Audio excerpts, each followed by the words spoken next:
Et puis il y a Bruxelles. Alors là, Bruxelles, excusez-moi, vous allez voir les images de Bruxelles, ce qui s'est passé le lundi 7 octobre, avec cette foule qui a scandé « Allah brûle les Juifs ». On est en direct avec Joël Ruhlminfeld, qui est président de la Ligue belge contre l'antisémitisme. Bonjour monsieur, merci beaucoup d'être en direct avec nous. Racontez-nous ce qui s'est passé ce jour-là.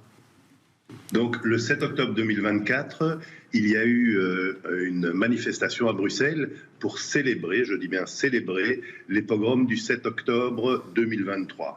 Et vous aviez des centaines de personnes qui étaient réunies donc sur la place de la Bourse, ce qui correspond à Paris, la Concorde ou la République, et un prédicateur islamiste, donc sur la tribune, a commencé à psalmodier en arabe un appel à brûler les Juifs, donc on a fait la traduction « Allah brûle les Juifs ». Et ce à quoi la foule a répondu en agitant des drapeaux palestiniens, a répondu « Amen ». Et donc voilà la situation dans laquelle nous sommes aujourd'hui à Bruxelles, et ça ne tombe pas du ciel. Hein. Je veux dire, il faut savoir que cette manifestation est la 360e sur les 365 derniers jours depuis le 7 octobre 2023, les pogroms du 7 octobre, puisque depuis le 11 octobre 2023, chaque jour, il y a une manifestation à Bruxelles, parfois qui réunit quelques dizaines ou centaines de personnes, parfois quelques dizaines de milliers, comme il y a encore eu dimanche dernier.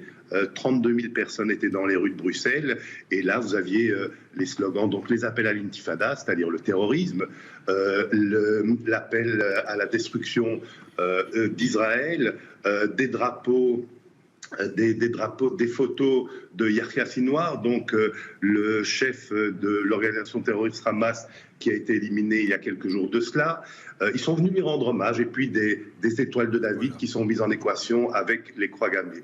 Donc voilà, si vous voulez, la situation dans laquelle nous sommes, parce qu'il y a un laxisme au niveau politique, et singulièrement au niveau du maire socialiste de Bruxelles, qui laisse faire, et donc ça dérape. Joël Ruhlminfeld, c'est très très grave ce qui se passe. Enfin, moi j'estime en tout cas que c'est très très grave ce qui se passe à Bruxelles. Mais à aucun moment, personne dans les autorités se dit on va interdire ces manifestations. C'est quoi, ils ont peur des réactions? Mais vous savez, aujourd'hui, singulièrement à Bruxelles, l'antisémitisme est un atout électoral.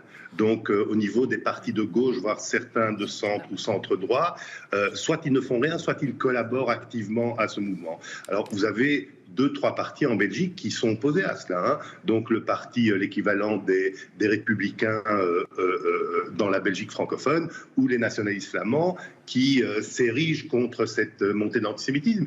Mais disons que sur les 13-14 partis qui composent le spectre politique belge, vous en avez 7, 8, 9, en tout cas la grande majorité, qui soit ne font rien, soit participent, soit servent de courroie de transmission à l'antisémitisme contemporain qu'on connaît en Belgique. Mais juste dernière question, alors je vous avoue que je ne connais pas les lois belges, mais je suppose que ça ne doit pas être très éloigné des lois françaises. Tout ça tombe sous le coup de la loi quand même.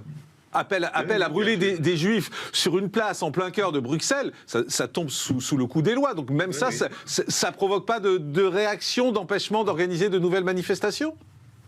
Nous avons en Belgique un corpus législatif assez robuste pour lutter contre l'antisémitisme, l'équivalent de la loi Guesson en France. Et donc, en théorie, bien évidemment que ça tombe sous le coup de la loi et ça devrait être sanctionné. En pratique, c'est une autre histoire. C'est désespérant, désespérant. Franchement, c'est désespérant de voir ce qui se passe en Europe en 2024. C'est désespérant. Merci beaucoup, Joël Ruhlminfeld. Merci d'avoir été avec nous. Merci à tous les quatre également d'avoir été avec nous. On se retrouve demain à partir de 10h35. C'est Thierry Cabane dans un instant sur CNews. Merci pour votre fidélité. À demain. Et d'ici là, soyez prudents.